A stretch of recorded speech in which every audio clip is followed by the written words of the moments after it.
Social media addiction is a topic that has people divided. Some people are thinking, these people, they gotta limit their own screen time, they gotta monitor their own hours, and they've got to make the right choices themselves. And others are thinking, oh my god, these companies, oh my god, they're screwing people. They're using psychologically advanced AI to addict people. And honestly, I think some people are thinking they're beneath the ability to form an opinion. And hey, if you don't know that much, I don't really blame you for sitting it out. And while people can think whatever they want to think, if coming to any opinion at all, here at the Colony, on this episode of Cullen's Brain, I'm going to think, analyze, and reason my way to an opinion based on facts on what to do about social media. I'm going to be analyzing the people, government, and the social media companies, as well as maybe some history, to come to this opinion. So let's go. I'll start by previewing why specific, simple, naive solutions don't work. Just ban social media for all children. Once they become old enough, responsible adults, they won't be harmed at all. Now, the merit to this idea is, if you are banned from participating in something, you cannot make a mistake in that thing. So, if you're banned from social media, you cannot get addicted to entertainment or inappropriate for children entertainment. You also cannot be cyberbullied because there is no cyber, there's no social media. It's similar to if your parents say that you as a child cannot ride a bike, then you cannot crash your bike. And if they say you as a child cannot use blades, you will not cut yourself with blades, not being able to use blades. So Australia is pioneering banning children from social media. Now, what are the drawbacks? One is, you don't get good unless you take a risk. That means if your parents let you ride the bike, what if it just helps you get to school faster? What if you make friends through bike riding? The child who's not allowed to ride a bike does not get that opportunity, does not get that speed, and keeps getting driven to school or keeps having to walk, and it's slower. The same goes for blades.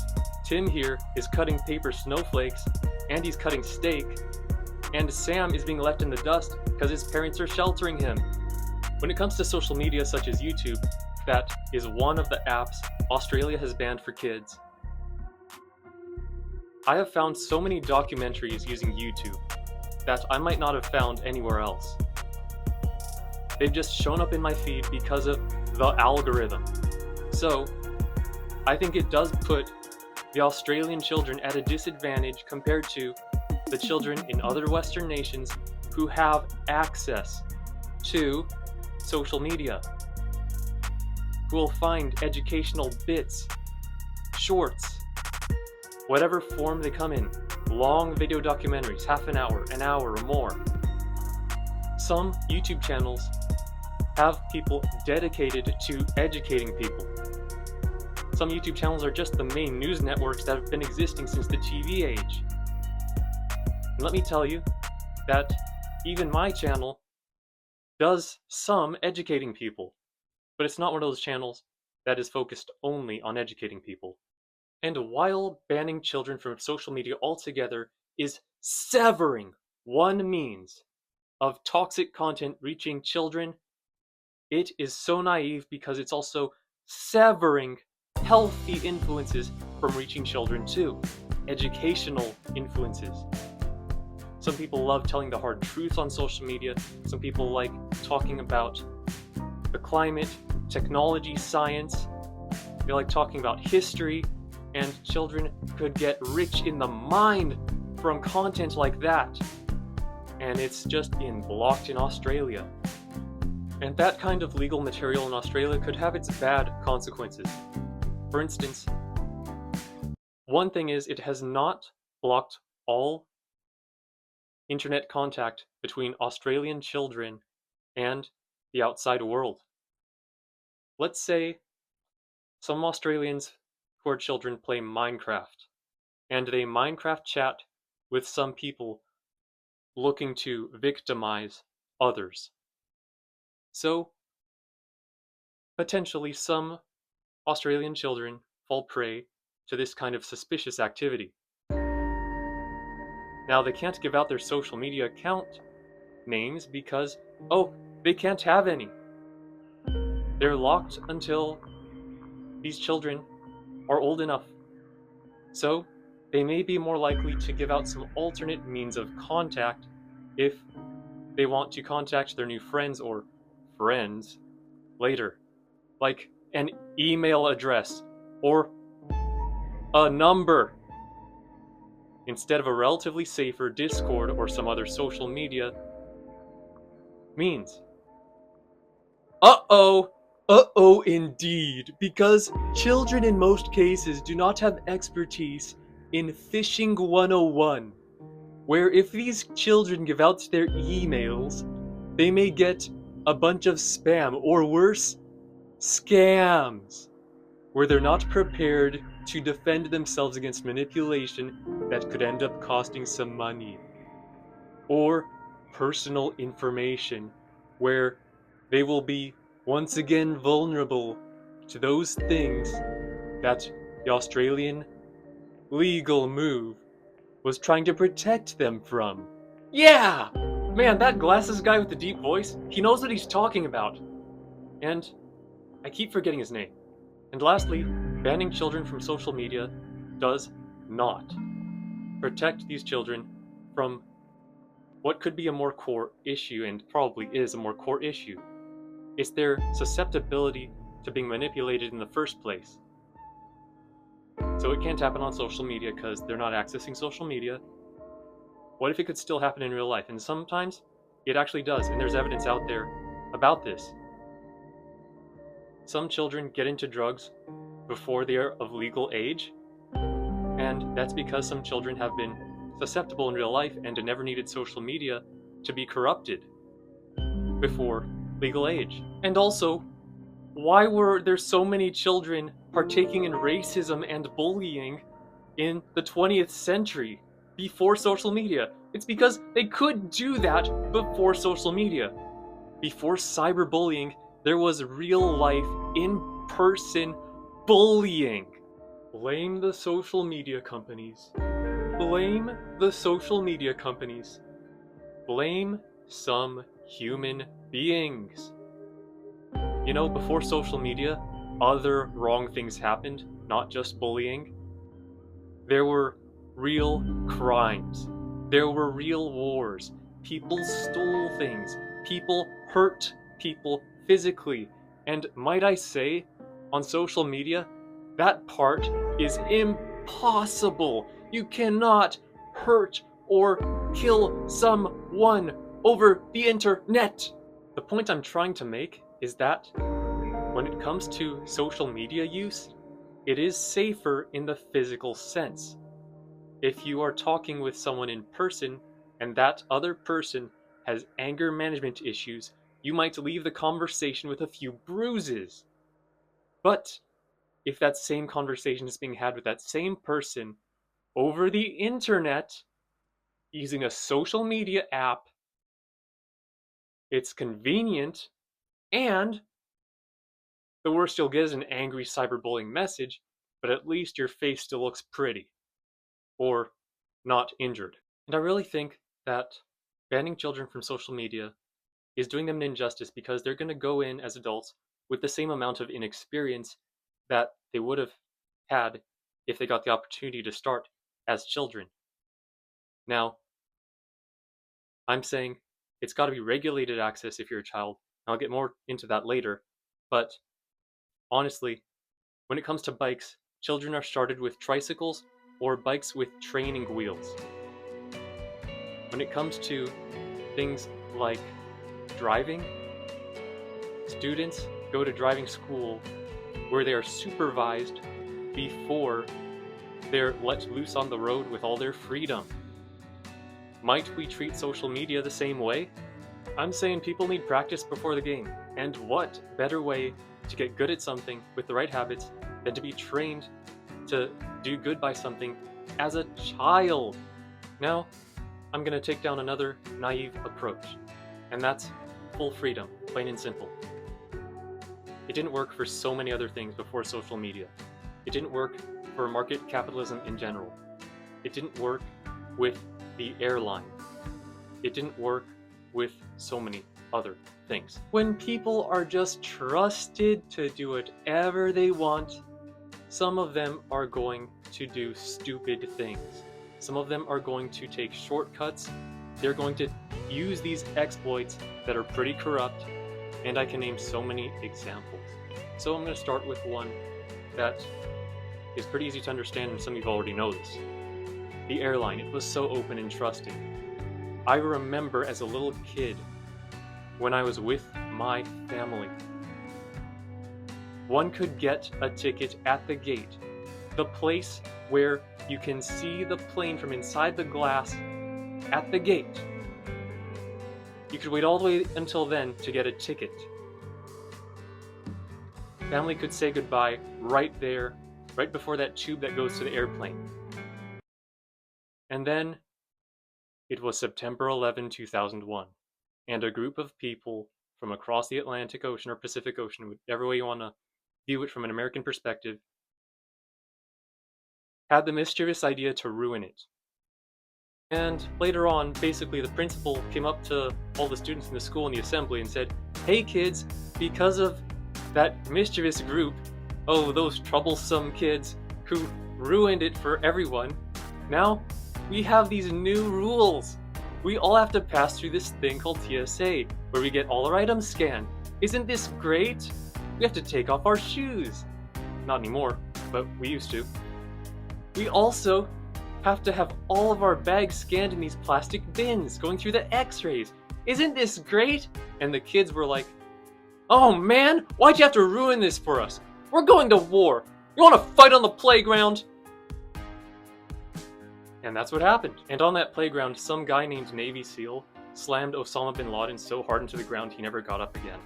Osama bin Laden was the troublemaker behind the paper airplane trouble. Free-market capitalism also didn't last long in its basic form because it was also pretty naive. For instance, you can't just sell any drug in the United States. It must first be FDA approved. My sense is telling me that for this kind of regulation to be installed, some people's lives must have been damaged by a lack of regulation before the regulation was added. Oh yeah, that's a good smell. Oh yeah. There's also the Sarbanes-Oxley Act of 2002. Basically, what it says is that after a bunch of frauds, now big companies that are public have to be audited. That means they have to be checked for inaccuracies, whether put in there on purpose or put the decimal in the wrong spot, yeah? And it's after a bunch of frauds, where before those frauds, things were more trusting, again. So back to the main topic of this Cullen's Brain video, and that's social media. Are we really going to make the same mistake by just leaving it all free? I don't think so. And I think we can start with this safe motion in the right direction where we value freedom, but when it goes into danger, that's bad and we don't have that. It doesn't have to be, you must do this, this, and this and follow 1,000 rules on social media if you're consuming, or if you're making things go onto social media, you have to follow the step-by-step approval process for every little post. No, that'd be too much. Instead, it's more like maybe a freedom but approach. We add a but every time we run into a problem. I'm going to say this already. Children should have access to social media. They should get practice using online tools to help their lives and have some fun. That's what people do in real life. They want to find tools to help them live and have some fun. And a full social media ban for children would limit that access. It would shrink that access. But do we allow full access? Well, remember what I said about freedom, but. And this is where a simple way of going about regulating the internet can happen, like it did for the airline and free market capitalism before. And it should happen for, like, global pandemics, but so many people just don't want to talk about that, so people die. So, how about some small talk? 1,220,000 Americans died during the global COVID-19 pandemic and national emergency. And something as simple as this could have saved like 1 million of those people. But we just don't talk about it because here in America, we play nice and pretend we don't have problems. Unless we want to pay attention to problems. But this is too embarrassing and we just don't want to look bad, you know? It's America.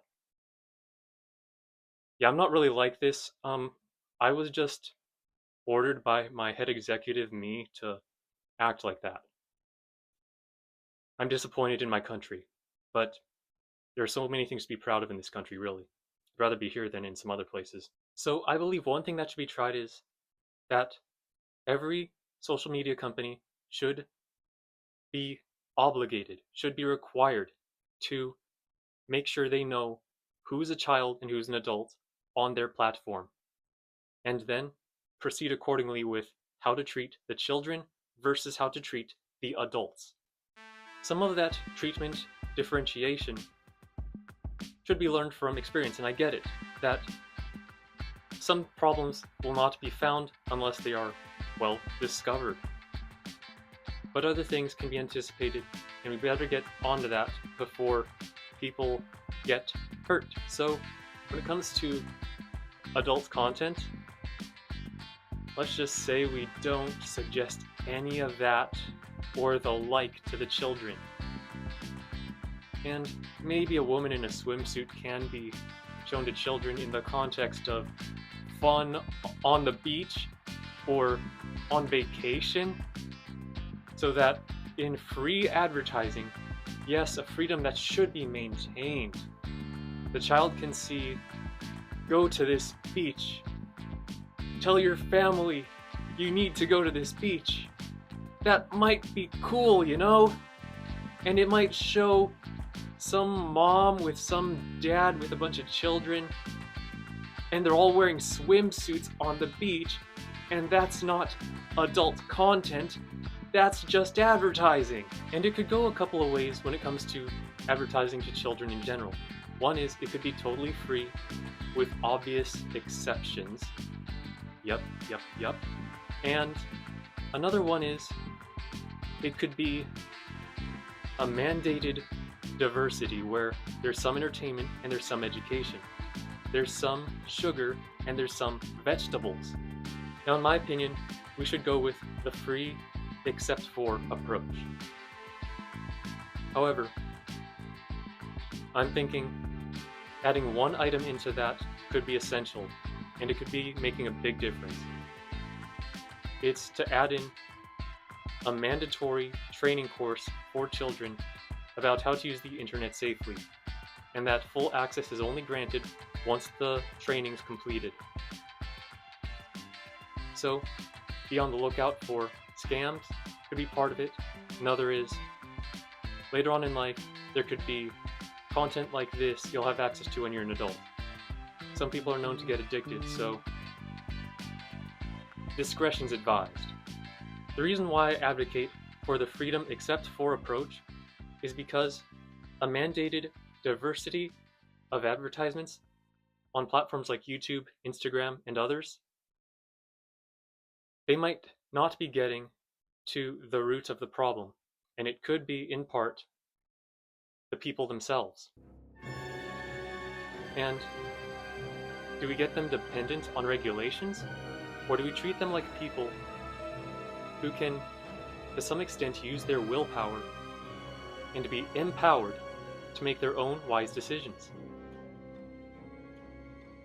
I like to think that many people have the ability to say no to a sugar craving, to say no to something wrong even if they find it tempting, to say to themselves, that's too much, I've had enough, I'm going away.